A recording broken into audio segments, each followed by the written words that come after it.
They found me in the snow the night my grandmother died. A newborn wrapped in wolf pelts with no mother in sight, and they never let me forget that I did not belong among them. Now, 20 winters later, I was running through that same frozen darkness, toward the only place that had ever whispered of home, even if home had become nothing but ruins, and the ghosts of a love I barely remembered. The village had tolerated me for years, the way one tolerates a stray cat that refuses to leave despite every kicked stone and slammed door. I was the omega, the lowest among them, the one who slept in cold barns and ate what others discarded after their meals.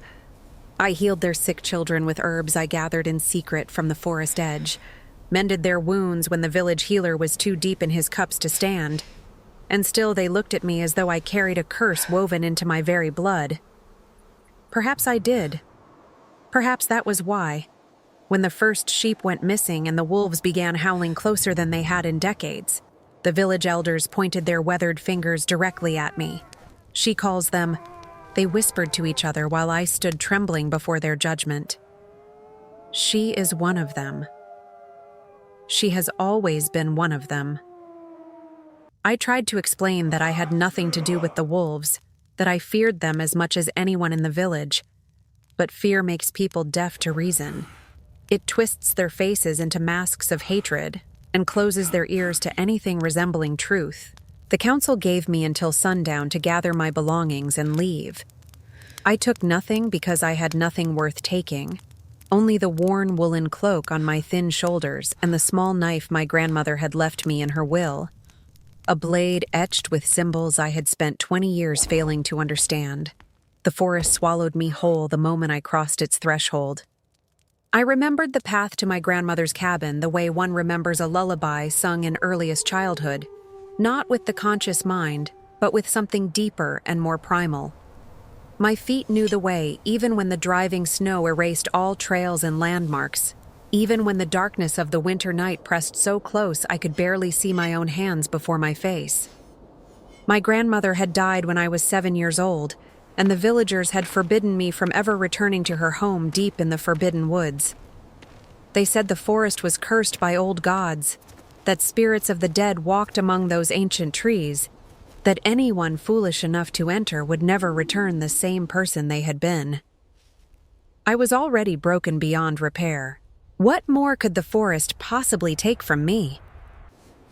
The cabin appeared through the snow-laden trees like a wounded animal waiting to die. Its roof half collapsed under the weight of years and neglect, its walls strangled by creeping vines that had frozen into delicate silver lacework. I pushed open the door with my shoulder and the smell hit me before anything else. Earth and old dried herbs and something else beneath those familiar scents, something wild and musky that made my heart stutter and skip like a startled rabbit. I told myself it was just decay, just the natural result of years of abandonment. But some buried part of me knew better than to believe such simple explanations. I built a fire from the dry wood that still sat stacked neatly beside the stone hearth, arranged as though my grandmother had placed it there just yesterday, knowing somehow that I would eventually come seeking shelter. The flames painted the cracked walls with dancing shadows and golden light, and in that flickering illumination I finally saw what I had missed in the darkness before. The cabin was not as ruined as it had appeared from outside in the storm. The roof sagged and groaned, but did not leak even a single drop of melted snow. The walls held firm and steady against the howling winter wind, and everywhere I looked, absolutely everywhere, there were carvings cut deep into the ancient wood. Wolves ran in frozen packs across the thick wooden beams above my head, their carved forms so fluid and alive they seemed ready to leap down at any moment. Moons in every phase rose and fell across the doorframe in an endless cycle. Stars were scattered across the ceiling like a map of the winter sky. And above the hearth, dominating everything else in the small space, a single symbol commanded attention, a perfect circle containing the silhouette of a great wolf, its carved eyes somehow catching and holding the firelight even though they were only gouges in dark wood. I slept that first night with my back pressed against the warm stones of the hearth, and my grandmother's mysterious knife clutched tightly in my white-knuckled hand. My dreams were strange beyond anything I had experienced before, full of running through endless snow that did not feel cold against my skin, full of voices that spoke in no language I had ever heard, but which I somehow understood perfectly in the deepest part of my soul. I dreamed of amber eyes watching me from the darkness between the trees, patient and ancient, and waiting for something I could not name. I woke at dawn to discover that I was not alone in the cabin. She stood motionless in the open doorway, a wolf smaller than I had ever imagined wolves could be, her thick fur the exact color of moonlight falling on fresh snow. She watched me with eyes like molten gold poured into perfect circles, and I knew with a certainty that defied all rational thought that she would not hurt me. There was no threat in her steady gaze, only curiosity, and something that looked almost like recognition. She tilted her elegant head to one side, as though asking me a question I did not know how to answer, and then she turned in a single fluid motion and vanished silently into the frosted trees. I should have been terrified beyond reason. Instead, I felt something I had not felt in many long years of loneliness and rejection. I felt truly seen by another living creature. The days that followed slowly taught me that my grandmother's cabin was far more than a simple shelter from the winter storms. It was a threshold between worlds, a doorway into something vast and ancient. The small white wolf returned each morning without fail, always watching from the doorway, never approaching any closer than that invisible boundary. I began to speak to her in soft whispers, not because I expected any response, but because the heavy silence had grown too oppressive to bear alone any longer. I told her about the village and its cruelties, about the endless years of grinding loneliness and small humiliations, about the grandmother I barely remembered but missed with an ache that had never faded despite the passage of 2 decades. On the 5th day of my exile, I discovered the hidden chest. It lay concealed beneath the warped floorboards near my grandmother's old sleeping pallet, sealed with a lock engraved with the same cryptic symbols that marked my inherited knife. When I touched that cold metal lock with my trembling fingertips, it sprang open as though it had been waiting 20 years for my specific hands to find it. Inside, I found her journals, pages upon pages covered with her careful, elegant handwriting. And as I read through that first long night by firelight, the world I thought I knew crumbled to dust around me. My grandmother had been the guardian of the forest, the last living member of a sacred bloodline that stretched back beyond the reach of recorded memory. She had served as the bridge between the human world and something far older and more powerful. A protector of the wolves who were not merely animals but ancient spirits bound eternally to the land itself. And the greatest among them, the one she called the Alpha King, had been her closest ally in this duty, her truest friend, her most sacred charge. She wrote of him with a reverence that bordered on worship, describing a wolf larger than any natural beast could grow, white as the first pure snow of deepest winter, his body marked by countless scars from battles fought across centuries to protect the forest and all its secrets. He waits, she had written in her final journal entry, her handwriting shaky with age and illness. He has waited so long for another guardian, and I am failing him with my death. But she will come to take my place. My blood calls to her across whatever distance separates us. She will come when the time is right, and she will finally understand her purpose. I closed the worn leather journal with hands that would not stop trembling. My grandmother had been writing about me. That very night, he finally came.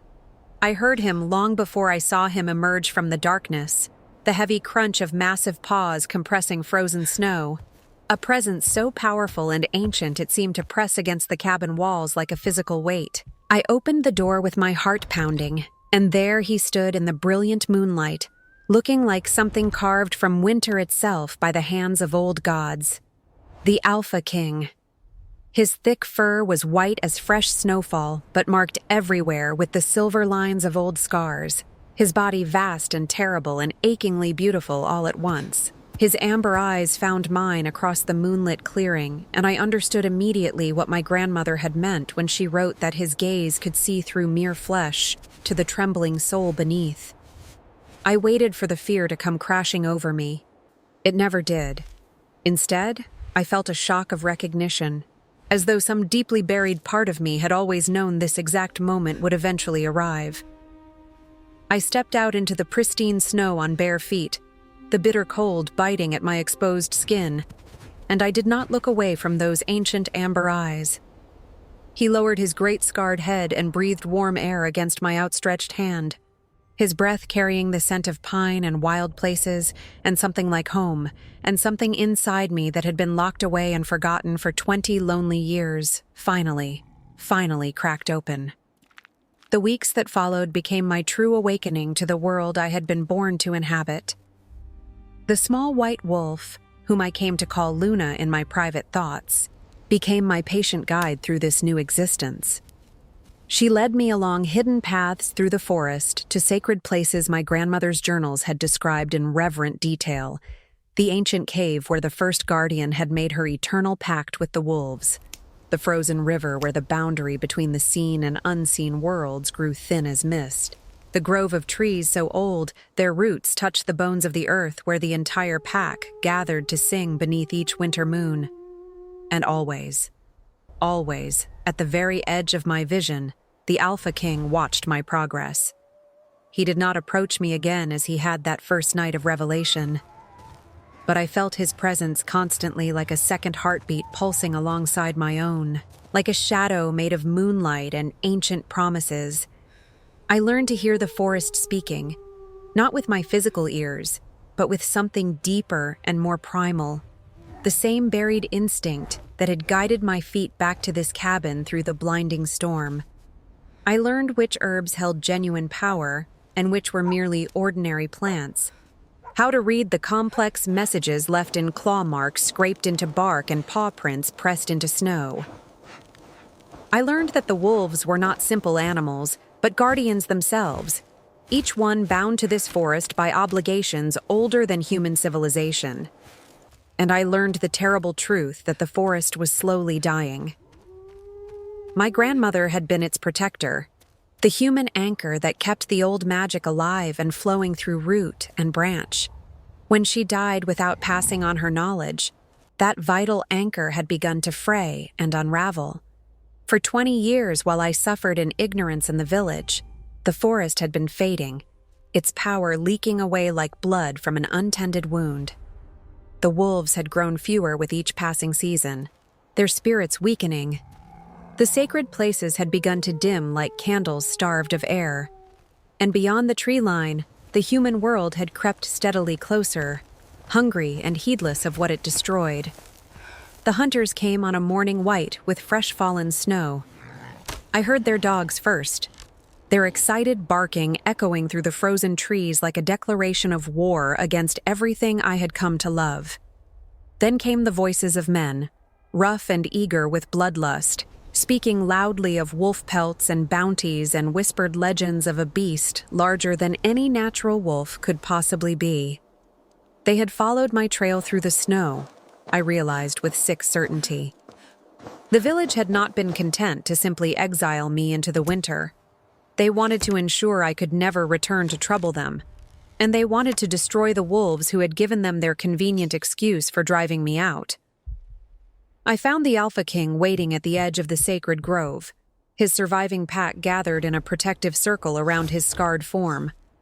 There were so many fewer than I had imagined, perhaps 24 wolves remaining where my grandmother's journals had spoken of hundreds in her youth. Luna pressed her warm body against my trembling legs, and I understood without words what she was trying to tell me. They would fight to protect their home. They would die fighting. They had been slowly dying for 20 years already, and this attack might be the final blow that extinguished them forever. "No," I said aloud, and my voice sounded strange and powerful to my own ears, deeper and more certain than I had ever heard it. "No, I will not allow this to happen, not while I still breathe." I walked alone toward the hunters with my grandmother's knife in my hand. They saw me emerge from between the ancient trees and their weathered faces twisted with recognition and superstitious fear. The wolf woman, one of them, spat on the snow at my feet. We knew you would lead us to the beasts eventually." Their leader was a man I recognized all too well from the village. A hunter named Brennan, who had once thrown stones at me when I was a small child crying in the streets. He raised his hunting bow with practiced ease, and I saw cold death waiting in his narrowed eyes. But I was no longer the cowering Omega who flinched from every cruelty. I was the granddaughter of the Guardian, and the forest was finally waking inside my blood like a fire long banked suddenly roaring back to life. I spoke, and the words that poured from my mouth were not entirely my own. They were far older, charged with the same power my grandmother had wielded for decades, the power that had slept dormant in my veins, waiting for this exact moment of need.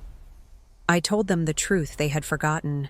I told them that the wolves had protected their village for generations beyond counting, hunting the darker creatures that lurked in the deepest forest, holding back the things that would gladly devour their children in their beds. I told them that my grandmother had died keeping them safe from horrors they could not imagine, and I told them in vivid detail what would happen if they destroyed the last of the true guardians. Some of the hunters listened with growing fear in their eyes. Most did not. Brennan loosed his arrow, and the world slowed around me to the thickness of cold honey. I saw it coming with perfect clarity, saw its lazy arc through the frigid morning air, and I understood that this was the moment of ultimate choice. I could let it strike me and end this strange new life before it truly began, or I could become what my blood had always demanded I become. The Alpha King moved like a white avalanche, like winter itself given terrible form, his massive body placing itself between me and the arrow before I could draw another breath. The shaft struck deep into his muscled shoulder and he did not fall, did not even stagger backward. He stood before me like a wall of ancient fur and righteous fury, and when he opened his scarred jaws and roared, the sound shook accumulated snow from every branch in the grove and sent it cascading down like a frozen waterfall. The hunters ran, every single one of them. They fled in pure terror through the trees with their dogs howling and their courage utterly shattered. And I knew in my bones they would never return to this place. Some fears run deeper than hatred ever can. I went to him where he had finally collapsed in the blood-stained snow, his beautiful white fur staining crimson around the protruding arrow shaft. The wound was deep and cruel. I pulled the arrow free with steady hands that somehow did not shake despite my fear and pressed my palm flat against the ragged wound, and I felt the power move through me like a river finally breaking through a dam to find its natural course. The forest breathed in rhythm with my lungs. The wolves sang a rising chorus around me. And beneath my pressing hand, the terrible wound slowly closed, leaving only a fresh scar among the many he already bore. He looked up at me with those ancient amber eyes full of something that might have been gratitude or love or simply recognition of a promise finally kept. And I heard his voice for the first time, not with my ears but resonating inside my mind where words become unnecessary. "You are the one we have waited for through all these long years," he said. "You are the guardian now, as she was before you." The spring came slowly to the high country, as it always does. But this year it came. The snow retreated reluctantly up the mountainsides. The frozen rivers began to sing with rushing meltwater, and the forest breathed easier than it had in 20 years of decline. I stayed in my grandmother's cabin, which was no longer ruined but whole again, restored by the same magic that now flowed freely through my awakened veins. Luna slept curled by my hearth each night, and the Alpha King walked the boundaries of his renewed domain with strength that grew with each passing day. I was no longer the Omega. I was no longer the outcast begging for scraps of acceptance. I had become the bridge between worlds, as my grandmother had been before me, as her mother had been before her. The village sent a delegation in the warm summer months, not hunters this time, but humble elders bearing gifts and sincere apologies. They had witnessed the winter end early for the first time in living memory. They had watched their sick children heal from illnesses that should have claimed young lives. They had seen the wolves watching from the tree line with eyes that promised protection rather than threat. I accepted their apologies with grace, but I did not return with them. My home was here now, in the cabin beneath the ancient whispering pines, in the sacred places where the old magic still danced like firelight on snow. I was the guardian of the forest, the keeper of the wolves, the last of my grandmother's bloodline carrying forward an eternal duty. But I was not alone. I would never be truly alone again. On the first night of my second winter in the cabin, the Alpha King came to me as he had that first transformative night, stepping out of the blue darkness like a dream made solid flesh. He lay down beside my crackling fire with a contented sigh, and I rested my hand on his great scarred head, feeling his warmth and his steady heartbeat. And we listened together to the forest singing us gently toward sleep. The shadows that had once been my prison had become my sanctuary. The silence that had once been my curse had become my sacred duty and my deepest joy. I had been born in wolf pelts on a night of howling snow and mysterious death, abandoned to a world that did not want me and could not understand me. But I had finally found my way home to a world that had been waiting patiently all along. And in the end, I understood what my grandmother had tried so hard to tell me through her journals and her carvings, and her final, desperately hopeful words. Some of us are not meant for the warmth of human fires, or the company of those who fear what they cannot control. Some of us are born for the wild places, for the deep woods where old magic still breathes, for the amber eyes that watch with love from the shadows. I had been afraid of that truth my entire life, had run from it and hidden from it. Now, finally, I embraced it completely. The forest was my home. The wolves were my true family. And the Alpha King, ancient and scarred and patient beyond all human understanding, was the guardian of my heart as surely as I was the guardian of his world. This is where I belong. This is who I was always meant to be. And this is where my story not ends, but truly begins.